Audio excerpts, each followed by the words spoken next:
Bom dia, passando aqui pelo canal Ministério Farol para Famílias, eu gostaria de tratar com vocês hoje sobre um tema muito polêmico, que com certeza vai causar muitas discordâncias de opiniões, que é o tema: o que a Bíblia trata sobre o alcoolismo, o que ela de fato defende, tá?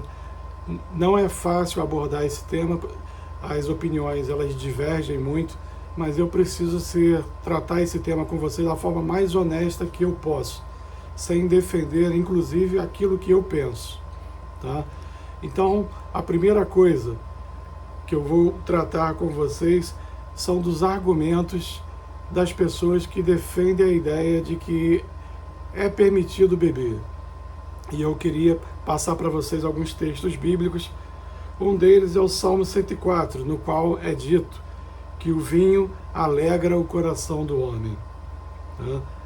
Um outro texto também muito utilizado, 1 Timóteo 5,23, que diz assim: não continues a beber somente água, usa um pouco de vinho, por causa do teu estômago e das tuas frequentes enfermidades. Você pode somar a isso diversos outros textos, inclusive o primeiro milagre de Jesus, que também foi justamente nas bodas de Caná, transformando água em vinho.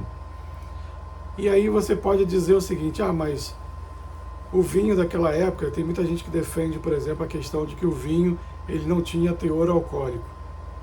Eu honestamente não acredito nisso, tá?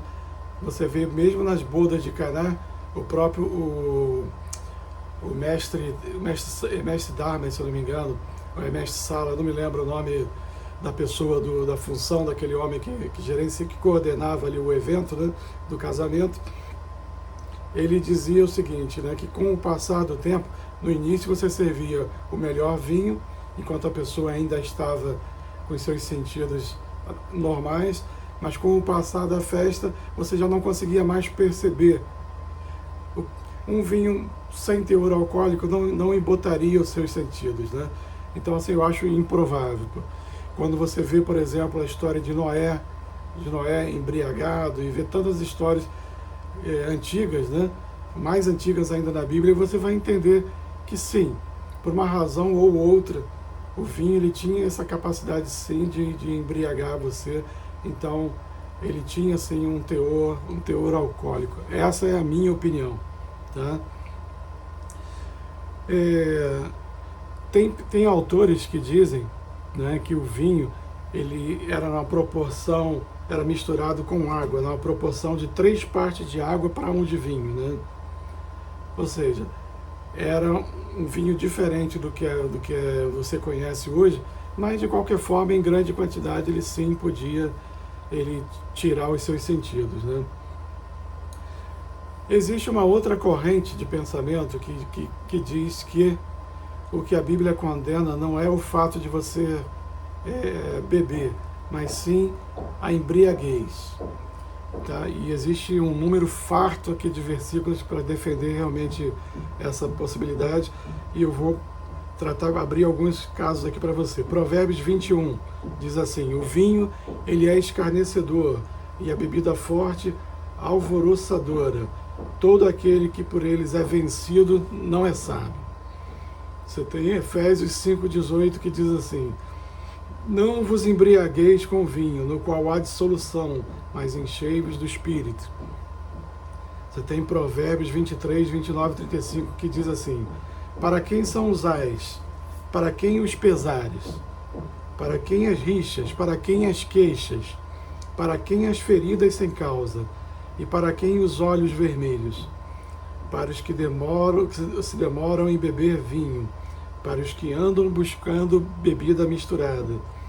Não olhes para o vinho quando se mostra vermelho, quando resplandece no copo e se escoa suavemente, pois ao cabo morderá como a cobra e picará como o basilisco. Os teus olhos verão coisas esquisitas, e o teu coração falará perversidades. Serás como o que se deita no meio do mar, e como o que se deita no alto do mastro. E dirás: espancaram-me e não me doeu, bateram-me e não senti. Quando despertarei, então tornarei a beber. Claramente, esse versículo ele fala fortemente da questão dos efeitos da embriaguez na vida de uma pessoa que bebe, né? E você tem ainda Gálatas 5, 19 a 21, que fala sobre as obras da carne, onde ele vai citar a embriaguez como uma das obras da carne. Tá? Então, eu não tenho dúvida que a embriaguez ela é realmente algo condenável à luz da Bíblia, né? E existe um terceiro grupo, que são aqueles que condenam a bebida de todo jeito, né? E eu vou citar alguns versículos aqui que, honestamente, eu não acho que eles fecham, eles são tão fortes assim em termos de finalizar o assunto, mas eu preciso citar para vocês. Por exemplo, Provérbios 23, de 20 a 21, ele diz assim: não estejas entre os bebedores de vinho, nem entre os comilões de carne, porque o beberrão e o comilão caem em pobreza, e a sonolência vestirá de trapos o homem. Romanos 14, 21, é melhor não comer carne nem beber vinho, nem fazer qualquer outra coisa que leve o seu irmão à queda. Romanos 14, 15 e 17. Se seu irmão se entristece devido ao que você come, você já não está agindo por amor. Por causa da sua comida, não destrua o seu irmão, porque em Cristo morreu. Aquilo que é bom para você não se torne objeto de maledicência, pois o reino de Deus não é comida nem bebida, mas justiça, paz e alegria no Espírito Santo. Normalmente as pessoas que não bebem, se elas tomaram essa decisão pautada na Bíblia, ela não tomou essa decisão porque a Bíblia tem algum versículo que claramente condenaria o ato simples de beber, né, de tocar na bebida, vamos dizer assim. Mas existem uma série de outras razões que passam pelo campo da hereditariedade, da questão da fraqueza do ser humano, dos efeitos que a bebida tem sobre o ser humano, que você sim pode tomar isso para si como um cuidado e como uma coisa que pode realmente trazer muito malefício para a vida do teu irmão.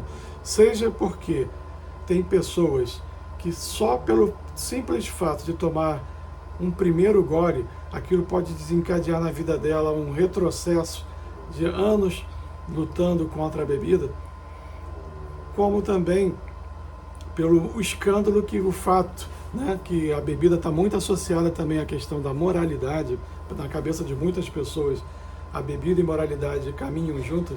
O fato de você beber, ela pode sim trazer escândalo. Eu poderia citar vários exemplos de pessoas que eu conheço, de igrejas por onde eu passei, em que isso foi uma realidade, tá? De pessoas que trouxeram escândalo para a igreja, para a denominação e, por que não dizer, para Cristo, né? Dificultando que outras pessoas se convertessem por conta do uso da bebida, né?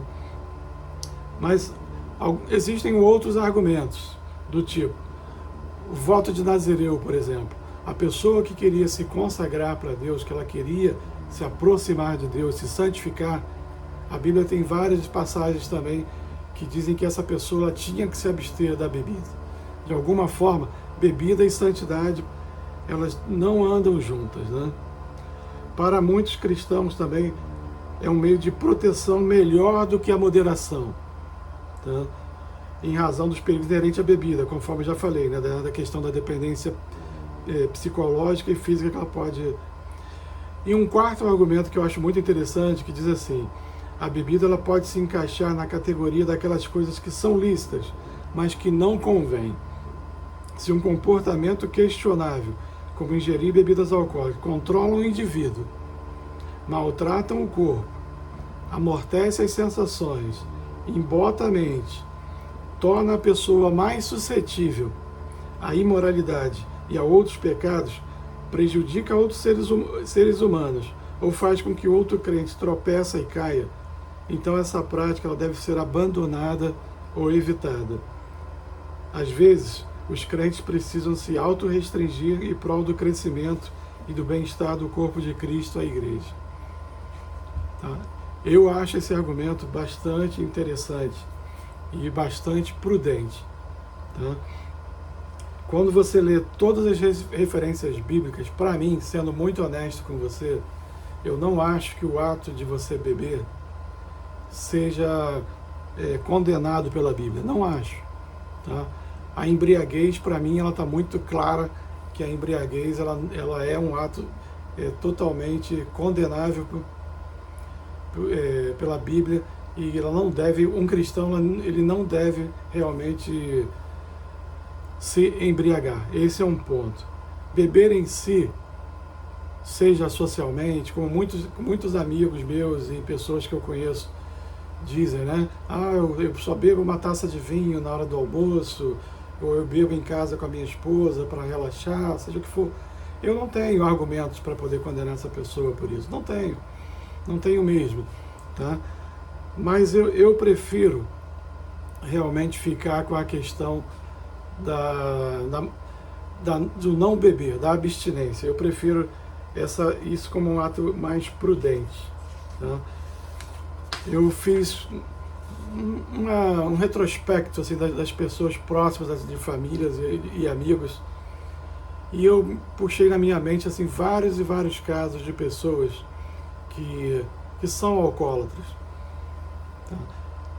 Seja da igreja e fora da igreja. E quase todos esses casos, um breve contato, só com a presença de pessoas bebendo, ela já desencadeia nelas coisas assim terríveis. Eu fico imaginando uma igreja, por exemplo, que sirva um cálice da Santa Ceia com bebida alcoólica, que existem algumas que fazem isso, o perigo que isso pode ser na vida de uma pessoa que tem essa fragilidade para a questão do álcool.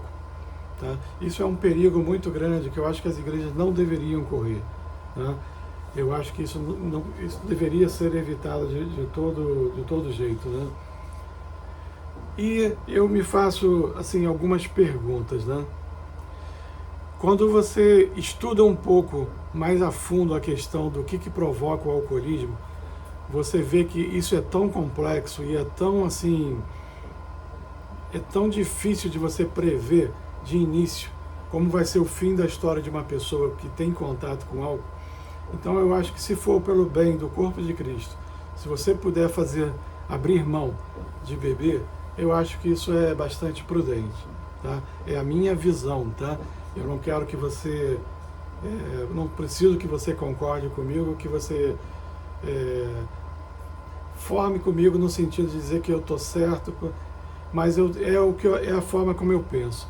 E existe um outro fator também que, para mim, ele é muito lógico na questão da bebida. A bebida, de fato, ela faz mais mal para o corpo do que bem. Tá? Existe ela tira de você, muitas das vezes, o teu sentido, ela faz com que você fique com o teu sentido, como as pessoas falam, embotado, né? Você fica mais alegrinho, você fala o que vem à tua mente, você perde um pouco assim da tua razão. Então eu vejo assim, algo que pode trazer acidentes, tá? Que pode trazer de repente até crimes. Se ela tem chance de provocar mais mal do que bem, por que eu preciso disso? E eu me faço algumas perguntas às vezes, né? Para que eu vou beber? Qual o sentido de beber? É para ficar alegre? É para poder relaxar? É para poder realmente esquecer os problemas? Isso, para mim, se parece muito mais, de repente, com uma droga, de repente se parece muito mais com coisas que fazem mal ao ser humano do que fazem bem. Então eu acho que é uma coisa que você precisa realmente pensar. Será que realmente eu faço isso porque eu gosto do prazer da bebida? Eu sempre penso, por exemplo, no caso da Coca-Cola, né? Quando você pega um bebezinho e você põe uma gota de Coca-Cola na boca dele, normalmente ela faz uma careta muito feia. Porque a Coca-Cola, nas primeiras vezes que você bebe, ela não é agradável. mas com o passar do tempo você acaba desenvolvendo gosto pela Coca-Cola. Com a bebida é similar, né?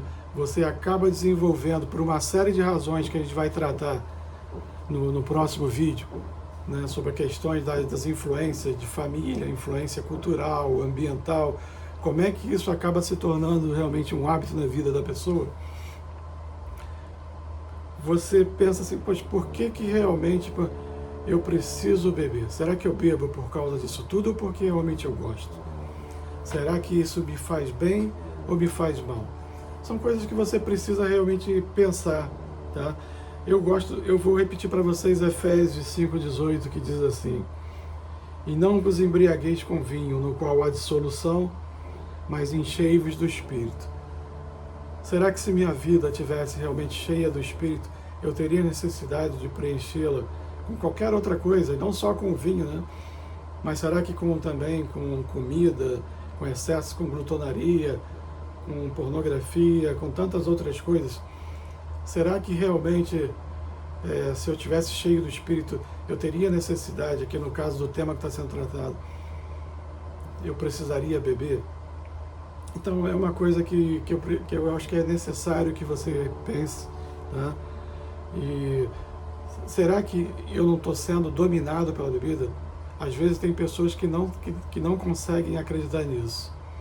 Uma das coisas mais importantes do que vai ser falado aqui nesse estudo é que a pessoa, muitas das vezes, ela só percebe o mal que a bebida está fazendo para ela quando ela chega realmente no fundo do poço.